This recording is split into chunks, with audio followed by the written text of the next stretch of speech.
up, guys? It's your girl, Zeta Lisa. It's the Fez dealer. And we are... The Drummies. The Drummies. What's up, guys? Welcome back. It is now episode Dose. And we are so excited to bring to you a special episode today. Something we've been thinking about and talking about lately. Yeah.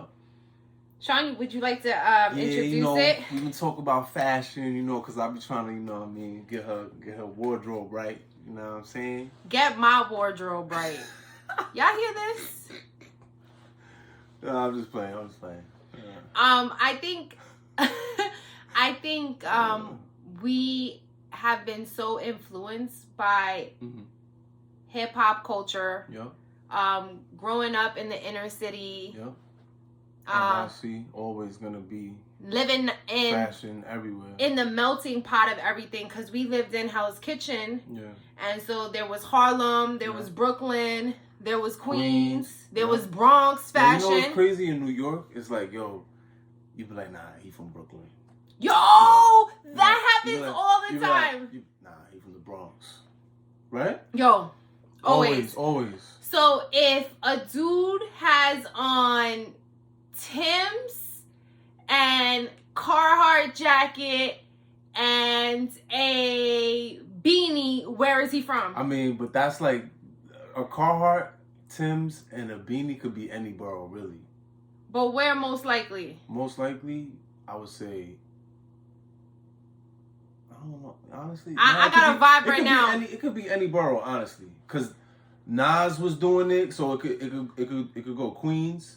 It could go Yonkers because of the locks. That's what I was thinking. I was definitely thinking Yonkers. The Bronx, Yonkers, that's what because they wear Tim's.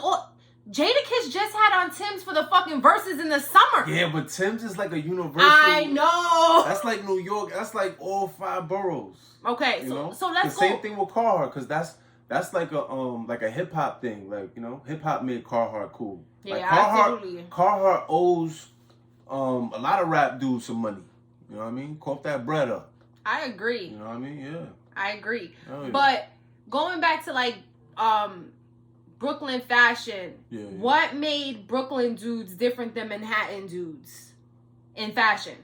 I would say Brooklyn dudes is more flamboyant, with their shit. You say flamboyant, there's a whole bunch of Brooklyn people out here.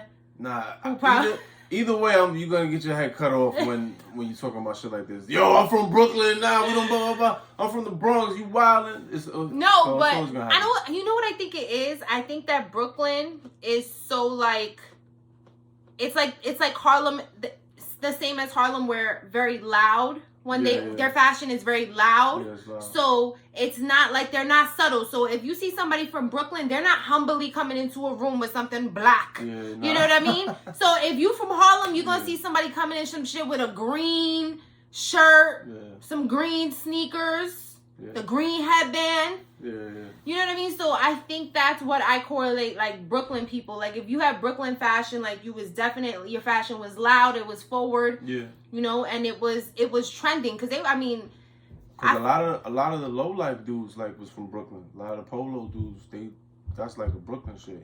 Polos all loud colors, bright, vibrant. Yeah. So that's what I mean. They known for being real loud with the colors. You know what I'm saying? And then there's another side of Brooklyn where there's dudes who wear I'm not talking about now, but back in the day when we was growing up, right? They wear hoodies in 90-degree weather, and you know what they was doing. It's 90 degrees outside. He got a hoodie on. You know what he's doing. He's ready to rob you. But let's go back to the low lives, because I thought it was very interesting, and we just watched we just watched that documentary. We watched a documentary just recently because I forgot the name of it. You know what I'm saying? But we were watching Raising Kanan. Yeah. And it is the 50 Cent produced show. Yeah. And on Stars. And we were amazed to see some of the culture, because it's supposed to take place in the 80s. Yeah. And so it's so crazy to see the fashion. And then when you think about it, New York and fashion go hand in hand. So it was so great to see how 50 Cent kind of incorporated the Low Lives. Yeah. Which, and Sean, you should just give them some feedback on what the Low Lives was, because I thought it was fucking dope. When you was breaking it down the other day, I was like, all this for Polo? Yeah, they do anything for that shit. But yeah, there was just a bunch of dudes who was like infatuated with Ralph Lauren's clothes, you know, because like those clothes wasn't you know, they didn't come about, you know, being made for hip hop, you know, culture, you know what I'm saying? They was for a whole nother culture outside of hip hop. Right. And when hip hop dudes took it, you know what I mean, and that culture grabbed it and embraced it and made it something different, that's when it was like, yo, people go through extreme measures to get it. You know what I mean? So there was a crew of dudes who I want to say like it started in Brooklyn. You know what I'm saying? Yeah, if I recall, that they was you know, boosting the low shit. They was doing whatever, you know. And back then, you know, if you had certain shit like the rugby, the stadium joints, they'll rob you. And I thought it was dope when they incorporated in Raising Kanan. I mean, I don't want to give it out for anybody who hasn't watched it yet, but there is a scene where they basically stealing everything right off the trucks. Yeah. Like literally, you know that saying, right off the truck? Yeah. They was going, grabbing it, and running. Yeah. They was looking for the most expensive shit on the racks. Right, on the racks. Oh, I'm out. Word. No, I ain't doing none of that. Fuck that. You be in Marshalls real quick. Shit, I just wait for this shit to be on sale somewhere. I'm not. You ain't going. You ain't dying for it. Hell no. But who was the one that they highlighted in the documentary? The one that had all Polo, everything. He had rooms and rooms of Polo. Yeah, shout out to Just Blaze. Just Blaze, that's who it was. His collection is crazy, boy. I ain't seen nothing like that. He looked like he could have his own Polo mansion with the stuff he had. Oh yeah, he had definitely vintage stuff, guys. He could open up his own store with the shit he had. Some of his shit still had tags on it. Yeah, no. Definitely a good documentary if you wanna watch it. Also, Fab was featured on it because he talked. ASAP Ferg. You said who else? ASAP Ferg. There was a few people. Just Blaze was in there. There was a few people, a lot of people, a lot of influential people from New York who was part of the Low Life crew in New York. They was talking about you know, stuff that was going on back in the day. So I want to say it was on Complex. Okay. Yeah, but we'll find out and we'll put the link in the description for you guys. Yeah. But no, that was interesting. And going back to that whole topic, because I feel like the Low Lives talks blends into what we were trying to talk about today, which was New York fashion and how we were impacted. Who was a rap group or someone that you feel like you was inspired by? Nas and Wu-Tang. Or in the word of Instagram, let's say influenced. Nas and Wu-Tang. Yeah. Those was the ones who made like me want to buy like a Polo, you know what I'm saying? They made me want to wear Carhartt, Timbs, like, so I would say for me it was them dudes. Okay. Yeah. So why Wu-Tang? Cuz I was listening to their music. Their music was crazy at that time. And we know you were influenced by their music. Yep, their music was the best shit out. You know, all the albums from all the members, I don't care who you name, they was all hot. Favorite rapper? My favorite rapper is Nas. But out of Wu-Tang, my favorite rapper is Raekwon. Raekwon. Yeah. And when he was wearing the polo and the hill figure and all that, like, that's all I wanted, you know? Because he was wearing it. He's my favorite. He's one of my favorite rappers. So, yeah, that's what I was influenced by. Wu-Tang and Nas. What about Cameron? I would say Cam, too. Because you forgot to say Dipset. I was influenced by Dipset for sure, but not so much with fashion, but more on the music side. So what influenced you with them in regards to music? I thought like together, like, you know, like, cause solo, they all had their own career, but I always felt like together, like they was unstoppable. Like the music was always A1. And I definitely think you were influenced by Cameron. Yeah, for sure. He's one of my favorite rappers all the time. I definitely remember you wearing bright colors and earrings. Oh yeah, like for sure. him. So don't even try to disrespect my man Cameron's fashion like that. Yo, Cameron, come on the drummies, bro. Let the feds dealer know, bro. Yo, you trying to get me killed out here? Yo, what you talk about? Episode 1, you was like, yo, she messy. Oh yeah. So this is your payback. All right, bet. All right, yeah.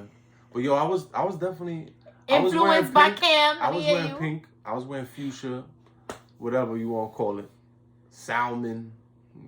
What is salmon? Whatever, bro. I was wearing it. Yeah, I was wearing some crazy colors back then. Yeah, some bright polos, all that. Exactly. Yeah. So just like me, so I was influenced by J-Lo, Lauryn Hill, Yeah. Queen Latifah, Yeah. Mary J. Blige. Let me put some respect on her name. You better. Just all the greats. Angie Martinez. You already know how I feel about Angie Martinez. Yeah, she's fire. So I was influenced by that. And for me, that was what I saw growing up is exactly what y'all see now is big hair, bold earrings, bold lip, because you always got to let people know when you walk into a room, you need to make a statement. Yeah. And that's what I think really hip hop, New York fashion is like, yo, coming into the room and you never know what someone from New York is going to wear. Yeah, that's true. What is the craziest thing you ever put on for fashion? Damn. There was one just recently. Oh, the Izar? Yeah. A lot of people were saying that it was a skirt. I mean, yeah, if you're not familiar with Islamic fashion, you would probably say, oh, he's wearing a kilt, a skirt. You know what I'm saying? But hey, that shit was fly though. I can't lie. I would just say that, you know what I mean? It takes, somebody to be bold to do something like that. You know what I'm saying? Because I already knew what was gonna happen. I already knew. I was it's like, gonna be coming for you in the comments and shit. Yo, and shout out to Ak Murder. You know what I mean? Rest in peace. Again, R.I.P. Ak Murder. R.I.P. Ak Murder, man. As soon as I heard the news that he passed away, I was immediately like devastated, man. Cause I told my wife, I was like, man, he was on his way to being like the next like fashion icon. You know what I mean? He's a legend, man. You know what I mean? So shout out to Ak Murder. I did the Ak Murder challenge. If you wanna see it, you know what I mean? I'm gonna put it back in heavy rotation for y'all, cause rotation. I thought I got gypped, man. Yo, people in the comments, you know what I mean? Like, yo, it should have been. He was like, nah, yo, chill out, guys. It's all love. He was trying to keep the peace. Because everybody, all your fans, all of us was like, yo, pick Sean. Yeah, but shout out to Ak Murder. It's all love, man. He's a legend, yo. He's a legend. R.I.P. Ak Murder. Make sure you go to his page, give us some love, man. See all them awesome fits he put together throughout the years. Because he was the flyest motherfucker out there. He was. You guys got to check out Ak Murder, AKMURDA on Instagram. Watch some of his stuff, R.I.P. But his energy and his soul lives on. So keep him alive through watching his stuff and his content. You know the vibe. Now every time somebody says that, I'm automatically thinking. I know, it's so true. Yeah. And you're just gonna put a little hashtag Ak Murder because you gotta put respect on his name. Respect on his name, yeah. But what was one thing? When was the first time you wore a fez, and how did you feel?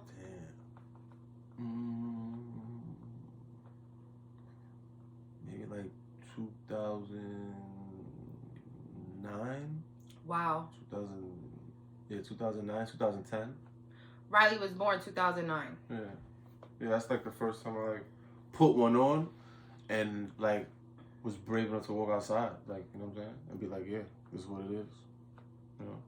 Yeah. And so now you've taken such a traditional hat and you've made it your own, and you've created a business making these hats, right? Right. And you incorporate them in a cool, I try to, trendy, dope hip hop 90s type of way. Yeah, I mean, cause it's like nothing new. Like a lot of old school 90s, 80s rappers was wearing them. You know what I mean? The women was definitely, I put up photos on my page, Fez Dealer.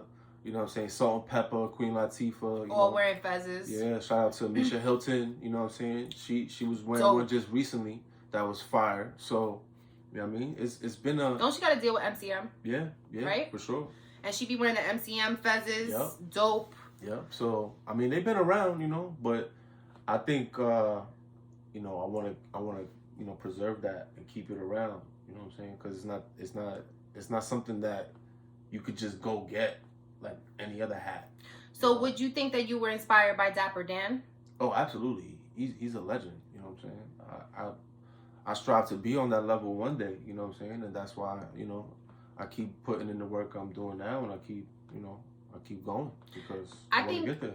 I think the Louis and Gucci thing is so dope because it's more than just Louis and Gucci. It kind of just incorporates how hip hop really transformed Louis and Gucci to the next level. Yeah. So it's like like you said earlier, they owe a lot of people checks because when Dapper Dan started doing that and Diddy was in the videos dancing, everybody wanted a jacket like that. Yeah. Everybody wanted that. Where can I get that?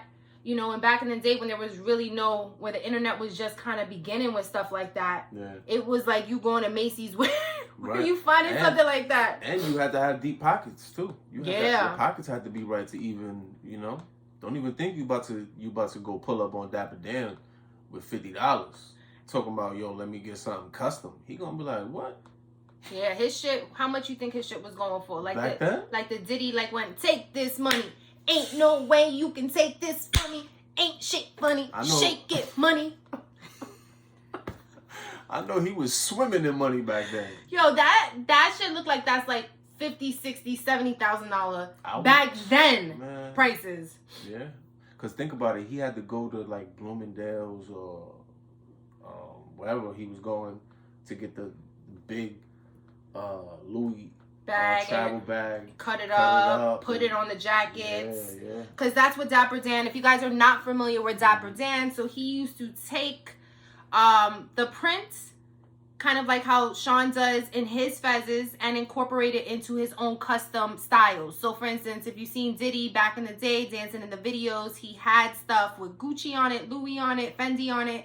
That was all made and customized by Dapper Dan. Yeah. And so that's what I mean by saying like your fezzes were influenced by that. Absolutely, yeah. Because he was the first one doing them. You know, when them 80s and 90s rappers was wearing them in the videos and stuff like that, he was the one making them. So, you know, now people, you know, are into sewing and style and fashion. So a lot more people, you know, have the access to do that type of stuff. There's more people that do it. But for somebody to specifically like focus on a fez, like it is yet to be done. So yeah, you know what I mean, that's what I'm striving to carve out a little lane for myself. You know what I'm saying?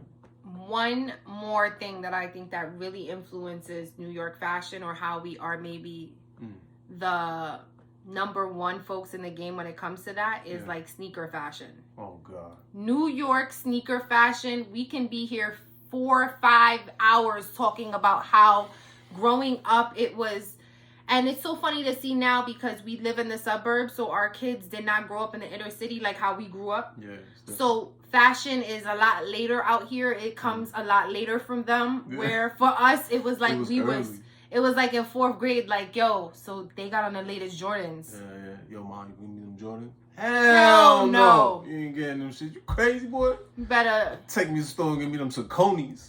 You know Sauconys? Yo, I remember I had to go to school with the Sauconys, boy. Woo. You better wear them shits and just have them fresh. If they fresh, you good to go. My Sauconys. Because don't let your Sauconys be mucked. Nah, my shit was fresh. You know, they gonna have jokes on you for the rest of your... I was wearing Sauconys when my grandmother got me Sauconys. I was wearing Sauconys like they was Jordans. You know? Word. My shit was crispy.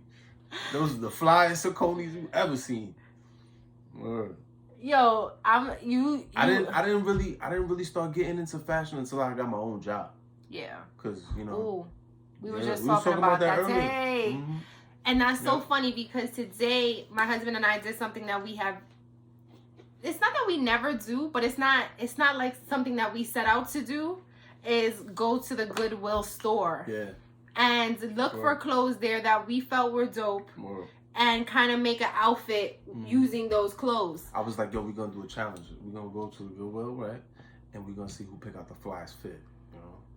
And so we did. I got there and I slowly realized, I finally realized that that's not a good idea because there's so much women shit in there. The guy shit is nothing. No, but they do have some polo stuff. They have some vintage stuff, guys. I got like 3 pieces, bro. That was like worth anything. That was like, yo, this is fly. Other than that, the women got everything. I bought myself a leather blazer today that you would never know. She found some flies though. I found some really good stuff, and there's this whole lane now for thrifting. Yeah. So I thought it was so cool to see vintage fashion, and that's what they do in New York City too. There's so many thrift stores in New York City, especially in Lower Manhattan, where you can go to, and you'll find freaking $400 boots sometimes. Yeah. Never been worn. I ain't never gonna knock the thrifting game. No, the thrifting game is serious, bro. There's some fire in some of them thrift stores. Man. And that Ralph Lauren jacket that you got for Riley?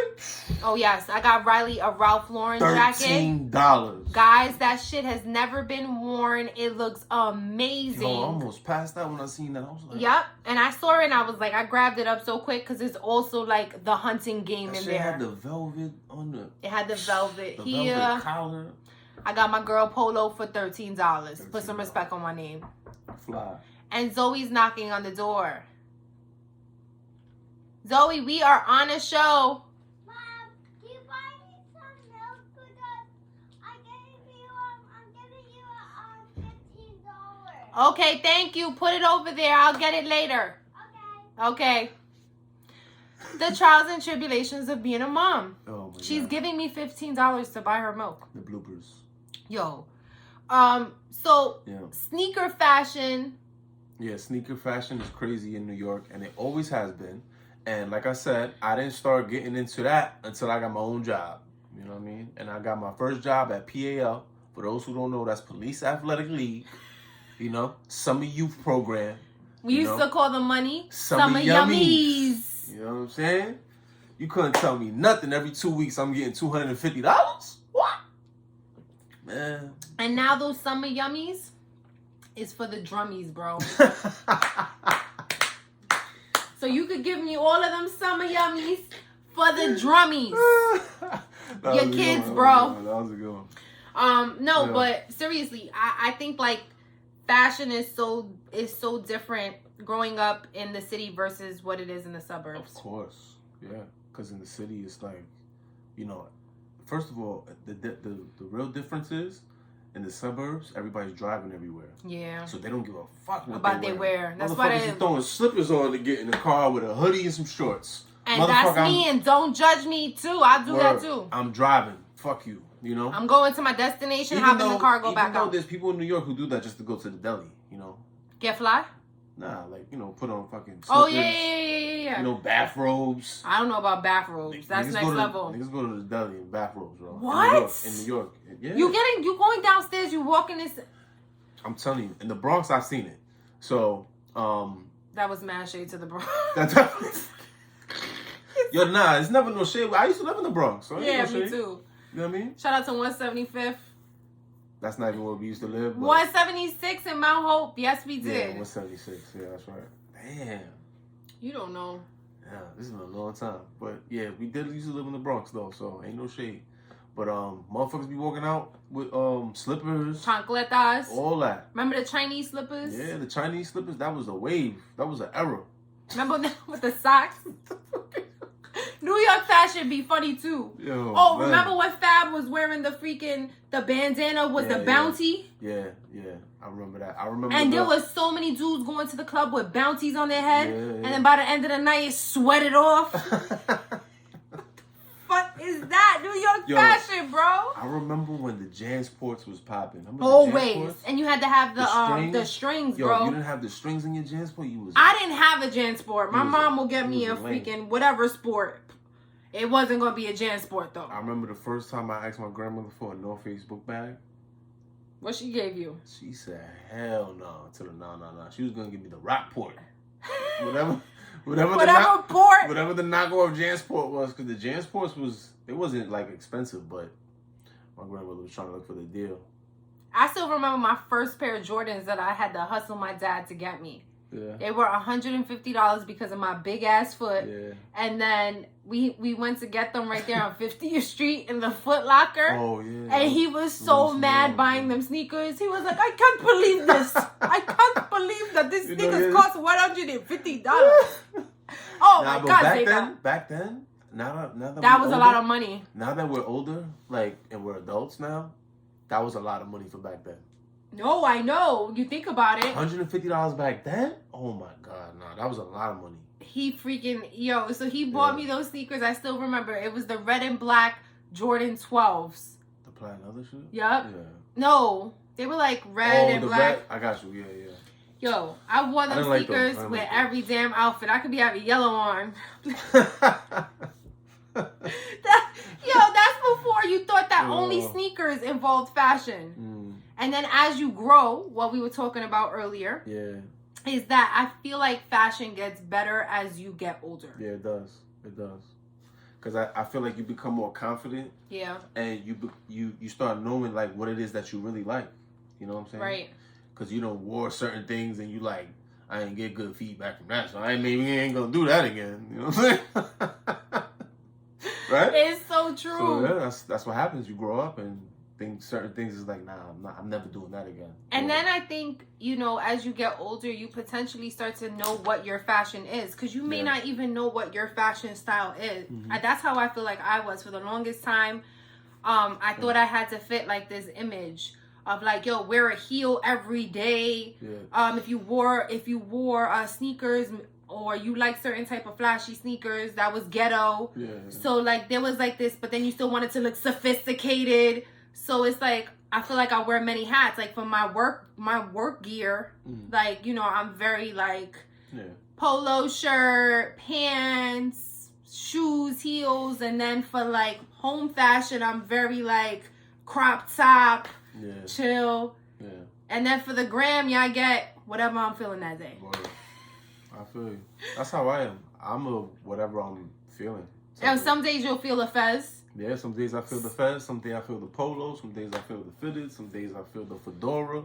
Like. Some days you feel the palazzo pants. Yo, man, it is what it is. There's a lot of sides to who I am. You heard? No, but the palazzo pants and the chancletas, that's like a whole vibe. I mean, that's like, that's when I get the merit catch, you know what I mean? And I want to let that's the desert. Yeah. You let your toes. That's my Mediterranean look, I got to get the toes free. Free the toes, bro. Yo. Yeah. But no, I love the fact that you could put on a polo hat, you could put on a fez. Yeah. You could put on, oh my God, you're just the man of all hats, bro. All hats. He has hats like all over our wall here, hung up, every type. Like Fez Dealer means AKA he is the hat dude. Yeah. He's so excited that I just got into hats, guys. Thank God. He's been asking me to get into hats, and I felt like I had a big head for the longest time, because in college they used to be like, yo, you look like Gina. Yo, she looks fly in hats. I try to tell her, but she don't listen. So, leave some comments in there and let her know. Let me know, guys. You think I look good in some hats? She be killing the hats, man. So let her know in the comments. When she wears a hat, let her know, man. She killing the game. Because I got her to wear the hats, finally. Yes, he did. Because at first she was buying them and just letting them collect dust. I did. Yeah. I'm like, yeah, I'm going to wear that next week. Never. No, I'm not. Yeah. But I definitely think, like, to summarize, guys, is that fashion is, like you said, who you are.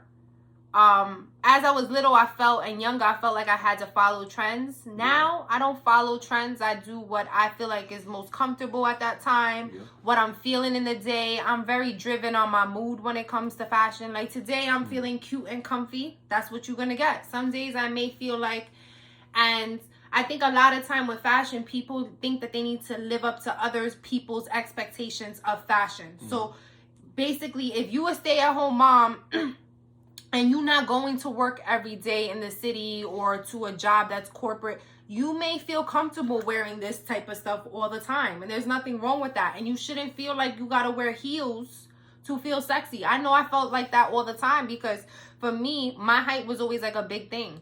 I'm already a tall woman, so I wear heels and now I look like an Amazonian. It's the fucking truth. So I used to have like a stigma, like, yo, I can't put on heels. Like, and if they do, they have to be small. My sister is like 5-something. She puts on a heel. She's like my height, maybe a little less. I put on heels. I told you. It's like, hello, small people. Hello, governor. Hello, governor. So I gotta, I used to have a stigma with heels, but now I do what's comfortable. Sometimes I feel like I want to be an Amazonian queen walking into a building, and maybe I will put on but sometimes I just want to wear my sneakers, and I'm good with that too. Yo, man, you can do it all. I'm driven by all things. That's it. Yeah. Don't let nobody fuck up your vibe, man. Yeah, definitely. And I think that's what fashion is all about. Like, don't feel like you gotta follow trends. Make your own trends. Bring shit back that you want to. Yeah. Something like someone will be like, my sister just told me the other day, listen, what is it? What the type of jeans? Skinny jeans is out. There's this whole wave, skinny jeans is out. I'm like, listen, I agree. I would like to kind of switch up another style and see how it looks on me. Yeah. But skinny jeans is always gonna be in on this thing. We do not care. We still gonna be rocking skinny jeans here because when you gonna put on the boots over the thick leg, you need the skinny jean and not the bunchy jean. Y'all know what I'm talking about. Y'all know. Y'all need the smooth surface to put on the boots over there. If you got a wide leg jean, you stuffing that. I'm not doing that, guys. That's too much work. That sound like mad work. Yeah. So the skinny jean wave is still gonna be live on this end. You already know. We Moors, so we invented fashion. You know what I mean? The reason why people get fly is because of Moors. And, you know what I mean? Just to put it out there, y'all need to do your research on the Moors so y'all know exactly why you get fly till this day. You know what I'm saying? Wow, that was just like a drop some gems segment right there, babe. You know, it's my public duty, to inform the people of their true history. So, yeah. And their true history about the Moors. Yeah. So I don't want to bore y'all to death because I know a lot of y'all. But yo, the Moors, we the reason why people get fresh to this day. So Islam Moor. Yo, that's dropping gems on the drummies, guys. Yo, today was an amazing episode. We love coming on here every week and sharing with y'all and coming up with these topics because we talk about this stuff, babe, in like real life all the time. We're networking. We're always thinking about the next move, the next business move we got, the next move we're gonna do financially. We're always thinking about it, and we love the fact that we could come on here now and share some of our shit, our gems, and kind of share that with you. Yep, entrepreneurship. That's it. Each one teach one. And that's what the Drummies podcast is all about, guys. So thank you so much for watching. If you have not hit the subscribe plus button, please subscribe right now to Mama's Cocktail Hour. You can catch my husband at the Fez Dealer, FEZDEALER, and me, Zeta Lisa. Thank you guys for watching, and we will see you next week. Mwah! We out of here, y'all. Peace.